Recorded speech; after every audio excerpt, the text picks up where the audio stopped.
भोपाल से प्रस्तुत हैं प्रादेशिक समाचार। नमस्कार, समाचारों के साथ मैं जितेंद्र रघुवंशी। पहले मुख्य समाचार। केंद्रीय मंत्रिमंडल ने 7,280 करोड़ रुपए की sintered rare earth permanent magnet के विनिर्माण को बढ़ावा देने की योजना को मंजूरी दी। मुख्यमंत्री डॉक्टर मोहन यादव और केंद्रीय सूचना प्रसारण राज्य मंत्री डॉक्टर एल मुरुगन ने आकाशवाणी के उज्जैन केंद्र से प्रसारण का शुभारंभ किया। संविधान दिवस पर प्रधानमंत्री नरेंद्र मोदी ने संविधान निर्माताओं को अर्पित की श्रद्धांजलि। प्रदेश में भी ली गई संविधान की शपथ। और भावांतर योजना के तहत प्रदेश के 1,52,000 किसानों के खातों में 253 करोड़ रुपए की राशि अंतरित। अब समाचार विस्तार से। केंद्रीय मंत्रिमंडल ने 7,280 करोड़ रुपए के परिव्यय के साथ sintered rare earth permanent magnet के विनिर्माण को बढ़ावा देने की योजना को मंजूरी दे दी है। अपनी तरह की इस पहली पहल का उद्देश्य देश में हर साल 6,000 metric ton integrated rare earth permanent magnet विनिर्माण शुरू करना है।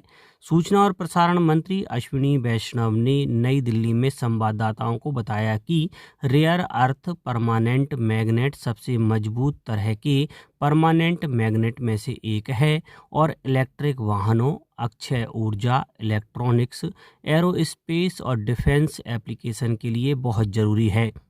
उन्होंने कहा कि यह योजना एकीकृत विनिर्माण सुविधा बनाने में मदद करेगी। इससे रोजगार पैदा होगा, आत्मनिर्भरता मजबूत होगी और 2070 तक नेट जीरो हासिल करने के देश के कमिटमेंट को आगे बढ़ाया जाएगा। स्कीम का कुल समय अवार्ड की तारीख से 7 साल होगा, जिसमें integrated rare earth permanent magnet विनिर्माण सुविधा बनाने के लिए 2 साल का जेस्टेशन पीरियड शामिल है। प्रदेश की धार्मिक नगरी उज्जैन में आकाशवाणी केंद्र का प्रसारण शुरू हुआ। इस केंद्र से श्रोता पहली बार मालवी बोली में समाचार सुन सकेंगे, जो क्षेत्रीय बोली और संस्कृति के संरक्षण को मजबूती देगा। पेश है एक रिपोर्ट।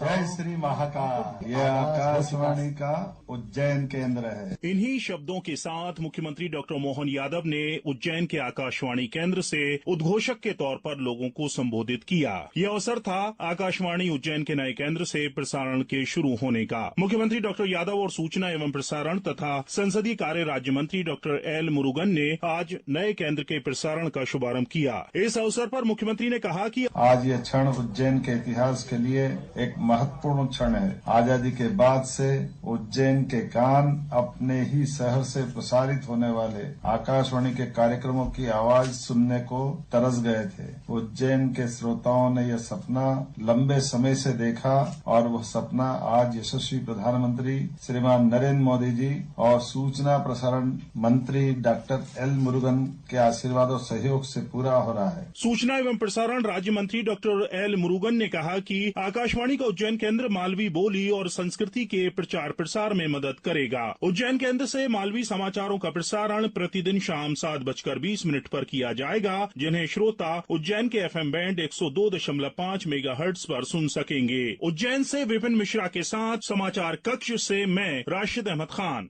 आकाशवाणी के महानिदेशक राजीव जैन ने उज्जैन आकाशवाणी केंद्र से स्थानीय प्रसारण की शुरुआत के अवसर पर मुख्य अतिथि मुख्यमंत्री डॉक्टर मोहन यादव और सूचना प्रसारण राज्य मंत्री डॉक्टर एल मुरुगन का स्वागत किया। इस अवसर पर श्री जैन ने इस दिन को ऐतिहासिक बताते हुए कहा कि यह इतिहास में अमर है। साथ ही इस महान पावन अवसर पर आकाशवाणी उज्जैन से प्रसारण सेवा की शुरुआत के साथ हमारे लिए और भी यादगार बन गया है। आकाशवाणी उज्जैन के लिए आज काफ़ी महत्वपूर्ण दिन है। आज से यहाँ जो स्थानीय बोली है मालवी, उसमें कार्यक्रम शुरू होंगे। लगभग 6 घंटे के कार्यक्रम यहाँ से प्रसारण शुरू होगा, जो यहाँ के लोगों के लिए एक नया अनुभव होगा। यहाँ की संस्कृति, यहाँ की बोली, यहाँ की लोकगीत, इन सब से और अधिक रूबरू होने का मौका मिलेगा। देश में लंबे समय से प्रतीक्षित श्रम संहिता के तहत केंद्र सरकार ने 4 नए लेबर कोड लागू किए हैं, जिनका समाज के हर वर्ग ने स्वागत किया है। इंदौर में भी नए श्रम कानूनों को विशेषज्ञों और आम नागरिकों ने बेहद प्रगतिशील बताया है। गिग वर्कर के साथ 1 साल नौकरी करने पर भी कर्मचारी ग्रेजुएटी का हकदार होगा, वहीं ओवर टाइम पर दुगना वेतन देय होगा। लोग इसे सकारात्मक और कर्मचारी हितैषी बताया है। नए श्रम कानून देश की जीडीपी वृद्धि में भी योगदान देंगे। राष्ट्रपति द्रौपदी मुर्मू ने संविधान दिवस के उपलक्ष्य में नई दिल्ली स्थित संविधान सदन के केंद्रीय कक्ष में संविधान की प्रस्तावना पढ़ी। इस अवसर पर राष्ट्रपति मुर्मू ने कहा कि भारतीय संसद विश्व के कई देशों के लिए एक उदाहरण है। प्रधानमंत्री नरेंद्र मोदी ने संविधान दिवस पर संविधान निर्माताओं को श्रद्धांजलि अर्पित की। इधर प्रदेश में भी संविधान दिवस पर संविधान की प्रतिज्ञा ली गई।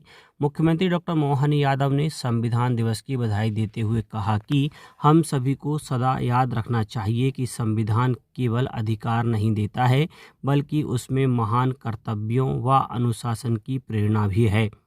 विधानसभा के मानसरोवर सभागार में संविधान दिवस के अवसर पर संविधान की प्रस्तावना के सामूहिक वाचन कार्यक्रम आयोजित किया गया, जिसमें उप मुख्यमंत्री जगदीश देवड़ा, पंचायत एवं ग्रामीण विकास मंत्री प्रहलाद पटेल, मंत्री प्रतिमा बागरी समेत कई जनप्रतिनिधि मौजूद रहे।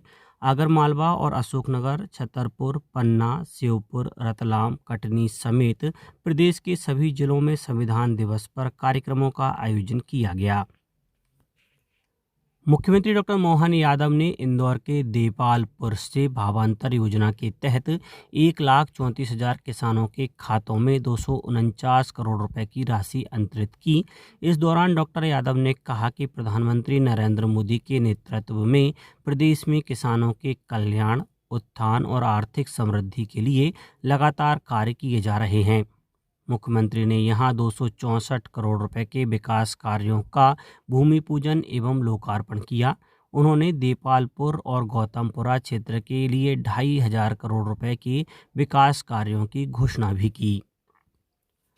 राज्यपाल मंगूभाई पटेल ने कहा है कि शिक्षा का उद्देश्य केवल आजीविका कमाना नहीं है, बल्कि समाज में सकारात्मक परिवर्तन लाना भी है।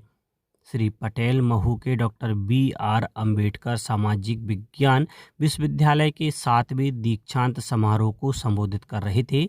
इस दौरान उन्होंने 16 शोधार्थियों को PhD की उपाधि प्रदान की।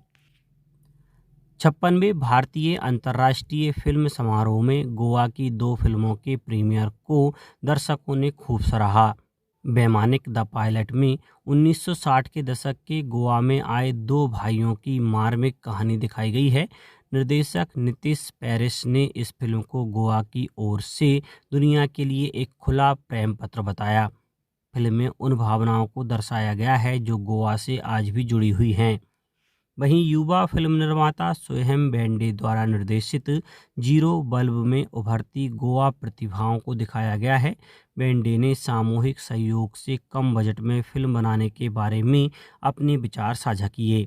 गोवा एंटरटेनमेंट सोसाइटी की उपाध्यक्ष डेलिला लोबो ने कहा कि सार्थक विषय और सशक्त कहानी कहने की कला गोवा सिनेमा को सरकारी समर्थन और व्यापक मंच दिलाती रहेगी।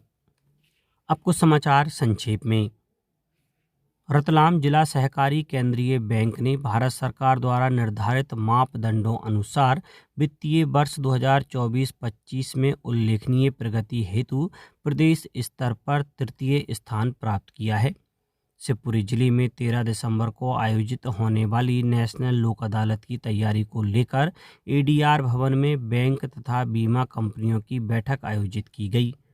सतना लोकसभा अंतर्गत मैहर के उस्ताद अलाउद्दीन खां स्टेडियम और सरदार वल्लभ भाई पटेल स्टेडियम मनकहरी में सांसद खेल महोत्सव 2025 का भव्य शुभारंभ विधायक श्रीकांत चतुर्वेदी एवं विधायक विक्रम सिंह ने किया। और छिंदवाड़ा जिले के 3 थाना क्षेत्रों में अलग अलग घटनाओं में 3 लोगों की मौत हो गई। पुलिस ने मर्ग दर्ज किया है। अंत में मुख्य समाचार एक बार फिर। केंद्रीय मंत्रिमंडल ने 7,280 करोड़ रुपए की sintered rare earth permanent magnet के विनिर्माण को बढ़ावा देने की योजना को मंजूरी दी। मुख्यमंत्री डॉक्टर मोहन यादव और केंद्रीय सूचना प्रसारण राज्य मंत्री डॉक्टर एल मुरुगन ने आकाशवाणी के उज्जैन केंद्र से प्रसारण का शुभारंभ किया। संविधान दिवस पर प्रधानमंत्री नरेंद्र मोदी ने संविधान निर्माताओं को अर्पित की श्रद्धांजलि, प्रदेश में भी ली गई संविधान की शपथ और भावांतर योजना के तहत प्रदेश के 1,52,000 किसानों के खातों में 253 करोड़ रुपए की राशि अंतरित।